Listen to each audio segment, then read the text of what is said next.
Yo, what it do? SRT gang. It's your boy with the fat swaggy reacts, and we are back with another reaction video, man. And it's midnight, so y'all know what time it is, man. It's scary hour. You feel me? So if you guys checking this video out for the first time, I drop a scary light reaction every midnight at 12 o'clock. So make sure you guys like, share, comment, and subscribe if you want to walk with me through this whole journey. But today we're going to be checking out Mr. Nightmare.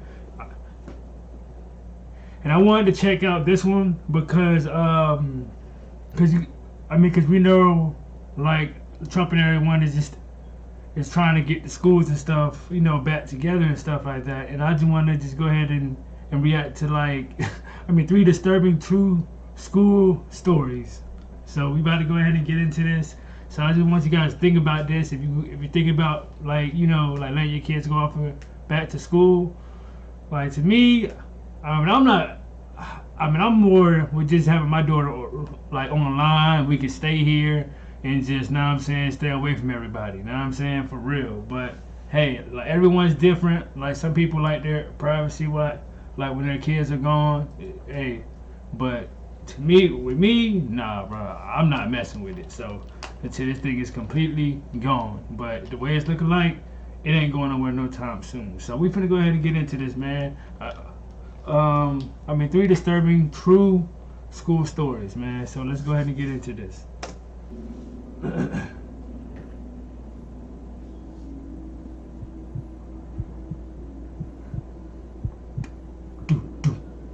was in my junior year of high school in 2009. I was sitting one regular school day in English class. It was towards the end of the year, and we were working on final projects, meaning we needed to use the school laptops. The school library was closed for the week because of some kind of damages or renovations. I really don't remember all the details regarding that. But even still, I was pretty sure the laptop carts were still being stored in the back room of the library. My teacher asked the class which of us would like to go down and get the cart. I really had to pee, so I raised my hand because it was a good excuse to go down to the bathroom anyway. Yeah. After making a quick stop at the bathroom, I made my way to the library. The lights inside were all off. There didn't appear to be anyone in the entire library. It was pretty dark, but there was just enough light from the few windows in there to see where I was going. Like I said, the laptop carts were usually way in the back section of the library in a separate room. There was a glass window that looked from out in the main area of the library into this back room, and it was really dark in there. I tried the door handle, but it was locked.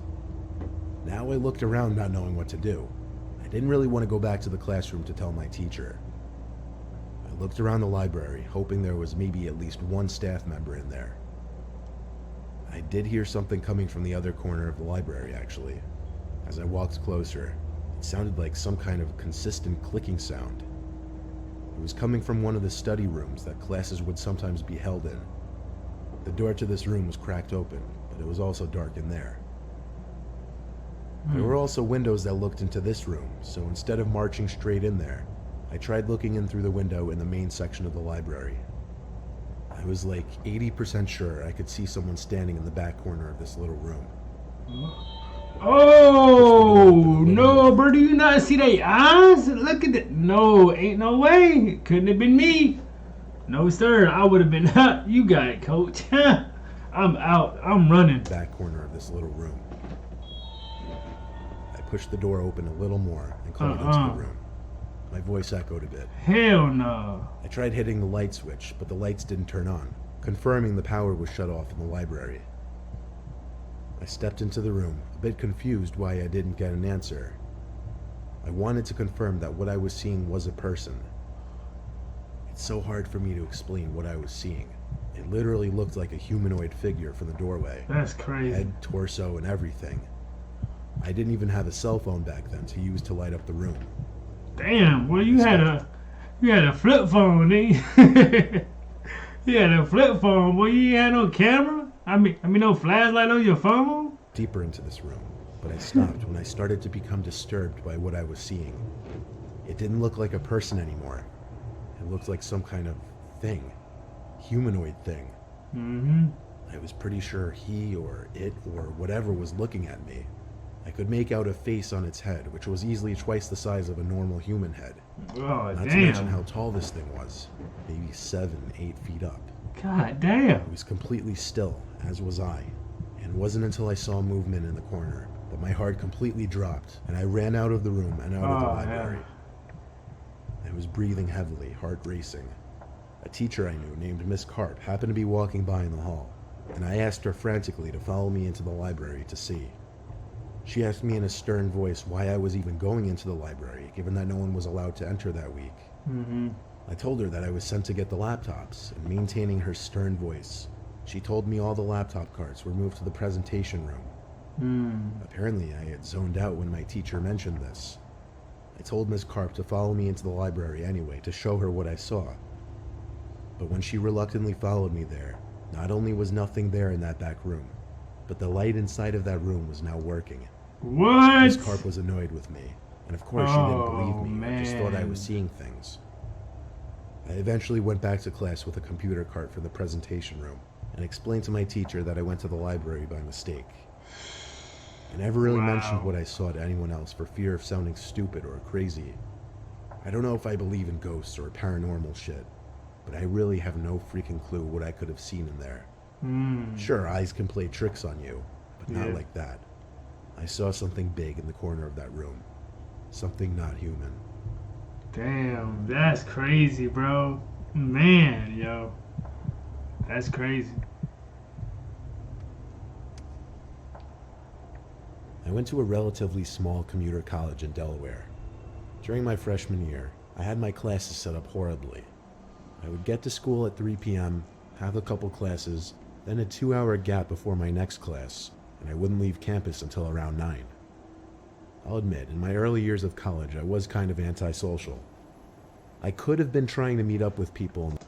But which I can understand that, because you know your first year of college, well, some people are different, because some people in their first year of college, they be going crazy. You feel me? But like, yeah, man, like your first year of college is like it's always the nervous ones for most people. In the food hall, or joined clubs, or even just went to the library during my breaks. But for my final class, twice a week after my 2-hour gap, I would be in a basement classroom of one of the business halls. This basement only had this and one other classroom, and rarely ever would there be anyone else down there. Commonly, I'd just go straight down there, eat my food in the classroom, then just do homework on my laptop for the remainder of the couple hours. Or even just sit and play games on my phone or watch videos. Yeah, like I said, I was pretty antisocial. Well, one particular day, I felt lazy before class and didn't make myself food, so I had to go to the cafeteria hall to get a sandwich. I sat at a table alone and began eating, but quickly became uncomfortable after realizing I was the only one sitting alone at a table when a majority of everyone else there was sitting with friends. So I wrapped up the sandwich and decided I'd just eat down in the classroom and wait there like I usually did. I stepped out into the dark and marched back to the basement of the business hall and ate the rest of it there. Before I finished the sandwich, I heard the door creak open behind me. I was in the back corner seat right by the door, so when I turned, I was almost face to face with some kid I'd never seen before. He looked maybe a couple years older than me. He had this gross, overgrown beard, he wore glasses, he had a bit of a belly. Seriously, I'd never seen him in this class. We made awkward eye contact for a second until I looked away and continued eating. I made a mental note that the kid looked off, like he was weird or something was just not right about him. I saw in my peripheral vision the kid sit down in the desk literally right next to mine. I wanted to say so badly, why? Why are you sitting right there? But I just tried my best not to look at him and just ignore it. I looked at the time on my phone. There was still a whole hour and a half before class started. I looked up, not at the kid, but slightly looking to the left, just enough so I could see the kid looking at me. That was enough for me already. I finished my sandwich, picked up my bag, and walked out of the classroom. No, listen. We wouldn't even got that far. If he even looking at me still, period, and then he comes to sit right next to me, I'm questioning him off the rip, like, what's up, bro? Like, you not finna, like that's some weird shit, bro. Like, what's up? You feel me? So, yeah. That's just me, though. I didn't care where I was going. Maybe a bench outside, just not there anymore. When I stepped back outside into the darkness, I looked around for somewhere to go and sit for a while. I walked to the more woodsy section of campus and sat on a bench under a nice and bright light post.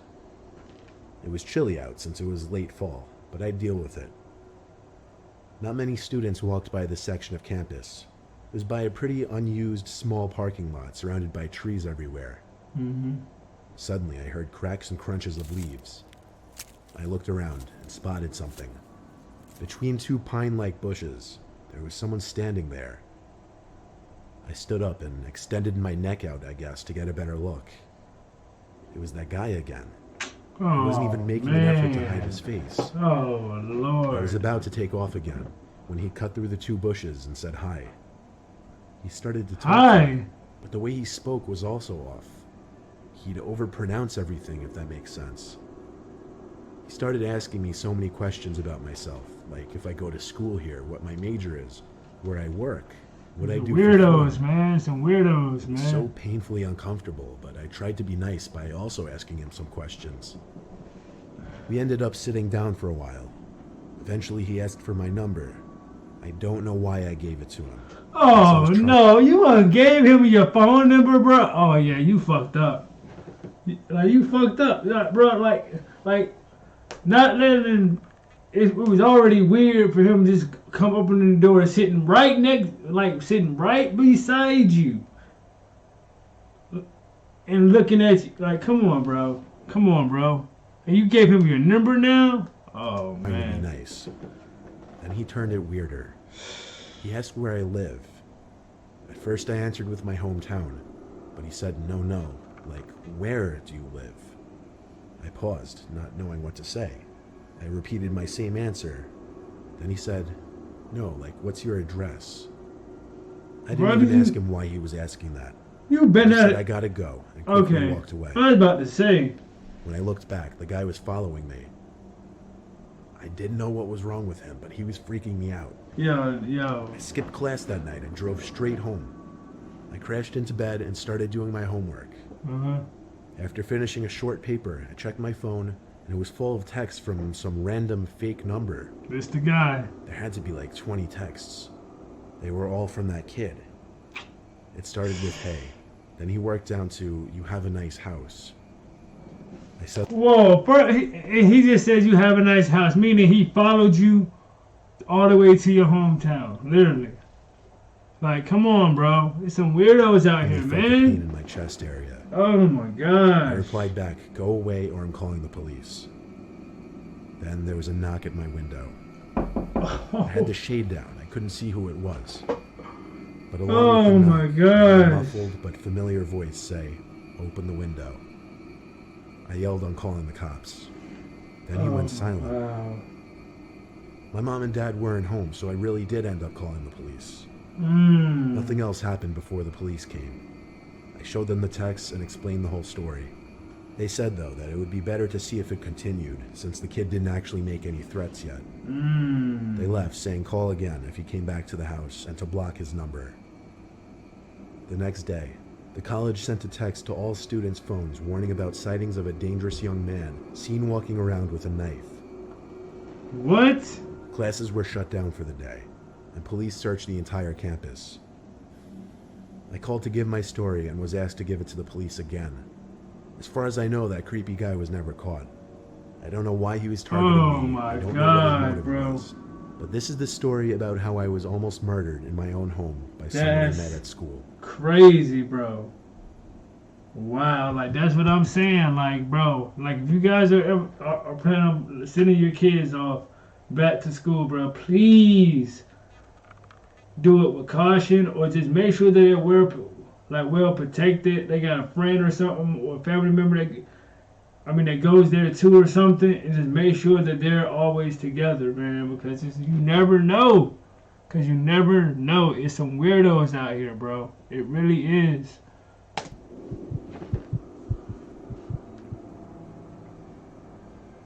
Back in high school, my group of friends consisted of about 10 people, but it would be rare that we'd all do things together. On a dark and cloudy school day, My friends Jared, Michelle, Christina, and I were all sitting in history together. We had a sub that day, and we weren't really doing any work, so everyone was just talking. Our high school was really old, like built in the 1930s, and there sat an old second building in the woods that was apparently used back in the 40s as some kind of daycare or preschool, and it just happened to be on the high school grounds, but they never tore it down. It was so old and decrepit it has vines growing on the side walls of it. Damn. The four of us were talking about how we should break into it that night since it was Friday. We didn't tell the rest of our friends because it would be harder to do with a lot of people. Facts. So nightfall came. We snuck onto the school grounds through a more hidden path to avoid security, and we easily made it towards the woods. We got to the building, which was in a fenced-off area. Jared and I boosted the girls up over the fence. Then we climbed over ourselves. The building was about twice the size of a house. There was no way we were the first ones to have been doing this. We scanned all four walls looking for a good entry point.